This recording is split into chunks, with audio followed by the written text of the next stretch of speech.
Hello and welcome to Todd Rolls Dice, where we have another Space Wolves preview. This time, it's a Skald talking about Sagas and Stratagems. Hail, bold warriors! Do you hear the howling on the wind? The wolves of Fenris prepare themselves for battle as their new army box approaches. Gather now around the fire and grab a flagon of Mjord and listen closely. For the Skald, Liam of the Liam Dempsey YouTube channel has much to tell us about the sagas of these storied warriors. Nice that they've got Liam to do an article, and who else more befitting the Space Wolf Nordic theme than Liam. I'm going to link Liam's channel down below. I hope that's okay, Liam. I'm sure you won't have a problem with the free promotion, but Liam's great. I dip in and out of his content every now and then. He mostly does live streams. They do talk shows and things as well. Always really entertaining. So if you're looking for a different take on Warhammer than the traditional matched play stuff, definitely check out Liam's channel. As I say, it's linked in the description below. Nice to see Liam being able to do this stuff as well. I really like when they actually work with creators and do these articles. I think it's a nice additional bit of information that you actually get more of an outsider's view and their take from their angle of the hobby. I think this is cool. But let's get into this one.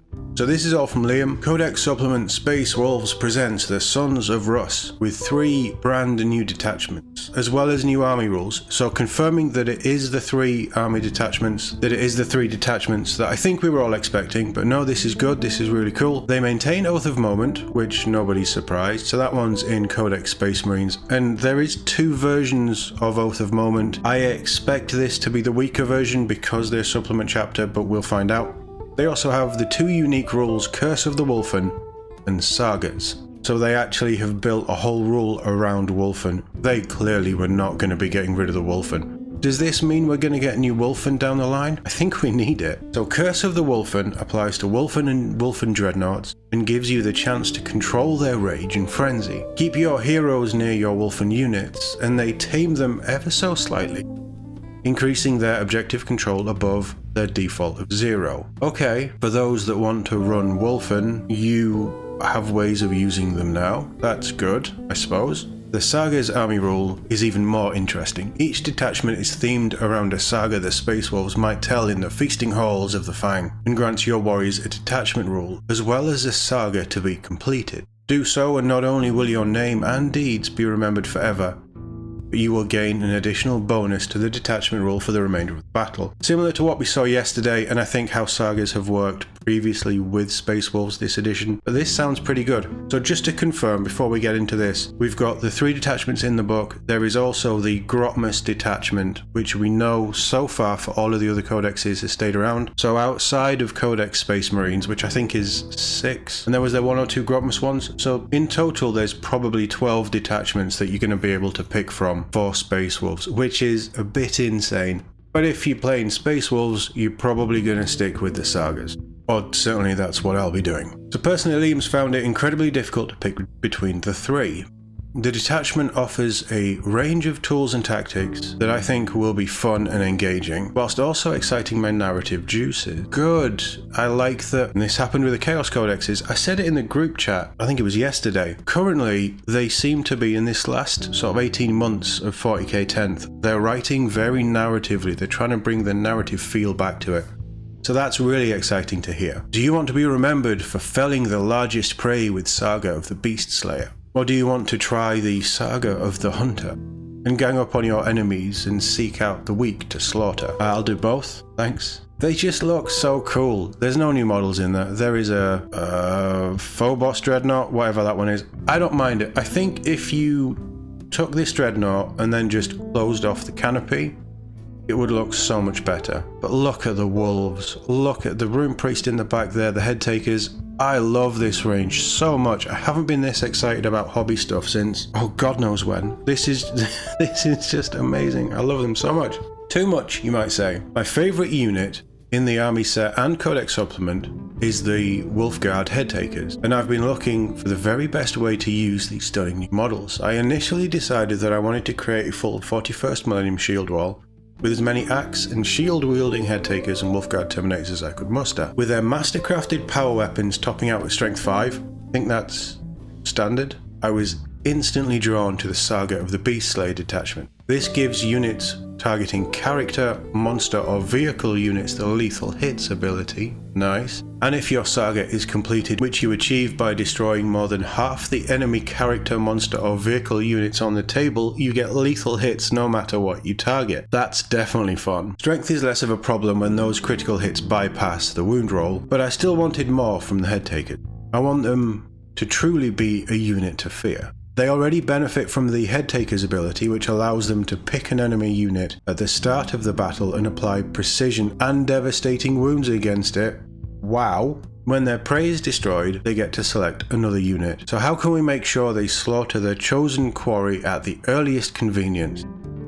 Add a Wolfguard battle leader. These mighty champions give a unit they're leading sustained hits 1 and allow them to reroll hit rolls of 1 when targeting an enemy unit within 6 inches, which we saw yesterday. Pick the right quarry and you'll be rerolling hit rolls of 1, critical hits to automatically wound and give an additional hit, while any critical wounds on the remaining rolls will cause mortal wounds. This unit is shaping up to be quite terrifying. If you still don't think that will be quite enough, then you can always spend a command point on the Unbridled Ferocity stratagem, granting 1+1 to wound rolls in the fight phase. Surely now you're starting to believe. Reroll 1s, crit hits, sustained hits, dev wounds, and +1 to wound. The buffs you can stack on these boys. Of course, the issue with fighting vehicles and monsters is that you're also facing vehicle and monster sized weapons. High strength and good armor pen is par for the course with those lumbering monstrosities, so it's prudent to strap on the Helm of the Beast Slayer enhancement. Now, each time a big unit attacks your precious hunting pack, you reduce the armor penetration characteristic by 1, giving you some much needed resilience. Now, we could mount these units in some dedicated transports for additional survivability, but I really like the synergy with their hunting wool. A very cheap addition to the unit, they operate separately once deployed, and being near a friendly character can also increase their OC by 1. On foot it is then. And thankfully this detachment offers 3 excellent move-based stratagems to help close the gap with the enemy. I mean, it's just extra attacks, isn't it, I suppose? But the movement-based stratagems sound good. Coordinated Strike lets a unit near the battlefield edge go back into strategic reserves and strike it again in a different position. Impetuosity will make your opponent think twice about shooting your Wolfen or Bloodclaws, as they can find themselves in an earlier engagement than expected. Okay, that's probably a stratagem that gives you the World Eater style movement when being shot at. I'm never going to run Wolfen, certainly not as they are, let's put it that way. I may kitbash something to represent Wolfen moving forward, but on Bloodclaws that sounds perfect and exactly like what I wanted to see. And Thunderous Pursuit makes it even harder for your enemies to keep you at arm's length, granting you a cheeky reactionary move when a nearby enemy unit tries to sneak out of charge range. Interesting. I mean, this all depends on the wording of that one, but there's some nice stuff here. Of course, the new army set isn't comprised solely of head takers. I'm also a huge fan of the new Grey Hunters and Bloodclaws. My initial instinct was to throw Ragnar Blackmane into the head takers, with his War Howl allows them to charge in a turn in which they advanced, but the Young King allows Bloodclaws to reroll wound rolls when making melee attacks. Now that's very tempting when Bloodclaws can be taken as a unit of 20 blood, basically a squad of 20 assault marines who are then getting reroll wounds in some capacity from Ragnar. However, I also want a stunning new Wolf Priest leading 20 Bloodclaws. Why? I hear you howl. The Wolf Priest is able to use his healing balms to return a destroyed model to his unit in his command phase, and chanting his Litany of Hate grant +1 to wound rolls while making melee attacks. Again, very melee focused, all of these units, which fits. This is becoming an equally frightening pack of power-armored savages. But if we instead look at using them in Saga of the Bold detachment, they become all the more terrifying. Bloodclaws are sounding really good, aren't they? Inspiring Presence is a 1 CP stratagem that gives a character unit lethal hits. On 20 Bloodclaws, with 4 attacks each. That's no fewer than 80, yes, you read that right, 80 attacks that automatically wound on a critical hit. Why do they have 4 attacks? Are you serious with this? You can take them in a unit of 20 and they have 4 attacks. And you can give them lethal hits. and +1 to wound. The reroll wounds ability from Ragnar or the Wolf Priest makes the remaining rolls even more reliable, while you can also equip the Wolf Priest with the Braggart Steel enhancement for additional strength and damage, though he must earn the latter by completing a boast. Oh, nice. So enhancements are going to have a little extra bit if that character completes a boast. Yes, narratively, I am loving everything I'm hearing here. I just can't get over the fact that that's 80. I'm going to need more dice. Space Wolves can dish out a lot of punishment, but they need to be able to take it too. The Heroic Resolve stratagem lets you select a character and subtract 1 from the damage of enemy shooting attacks. Countercharge allows a character to charge a nearby enemy unit at the end of their own charge phase for an unexpected additional fight. Love it. Both of these stratagems cost 2 CP, so I think that Bjorn the Fell-Handed is a must in this detachment. His Ancient Tactician ability grants you an additional command point in your command phase if he's on the battlefield.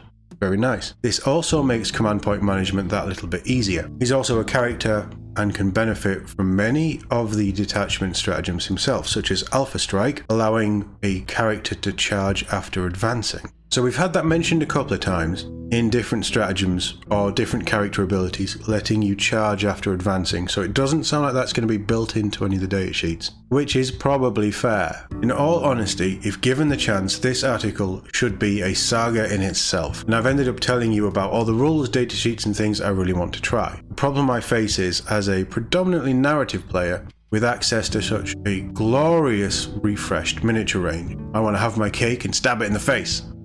Never is this truer than when it comes to the most epic of heroes, the Space Wolves characters. The new Logan Gruner model has me more excited than Rabute Gilliman filing his taxes, and his Guile of the Wolf ability, which we looked at yesterday, to increase the cost of enemy stratagems used on nearby units means you want the Hiking of Fenris in the thick of the action, exactly where he should be. Ajak Rockfist is also terrifying. Warhammer has anti-vehicle 3-up and anti-monster 3-up. We saw that yesterday as well. I'll tag yesterday's video at the end of this, as well as precision. And his unit is able to fight on death on a 4-up. Wow. So I also need to include at least 2 units of the new Wolfguard Terminators to accompany those mighty champions. And you can see how it spirals. Hey, these are good problems to have. All hail Liam for his inspiring words. You can start to forge your own sagas when the Space Wolf army set becomes available for pre-order on Saturday. And we will. I hope that you will join my saga as we crusade through the galaxy, potentially starting with Armageddon, but we will lead the Space Wolves to glory. For Russ and the All-Father. There isn't anything I don't like in here, which is normal. Obviously, this is Liam's view, so I'm going to see things differently. But the thing that I like about Liam, as he says in the article, he is narrative-minded as well. The Sagas thing feeds into that, and I think I mentioned something like that when we did the Grotmus Space Wolves video. I got really excited about that, and I think that was probably the first point where my head started to turn towards Space Wolves. Now we've got all of this, and this article is you can tell that Liam's enjoyed writing it, I think. He's talking about so many different things. Hopefully, like you can see with me, you're getting his enthusiasm through. And if you've seen any of his streams recently, you know he's excited about the Space Wolf. He's very excited about the Space Wolf. But let's touch on the insane rules in them. I love that he's gone over so much as well. It's like he just couldn't stop. Curse of the Wolfen lets you do Wolfen things. Your heroes make them slightly more agreeable.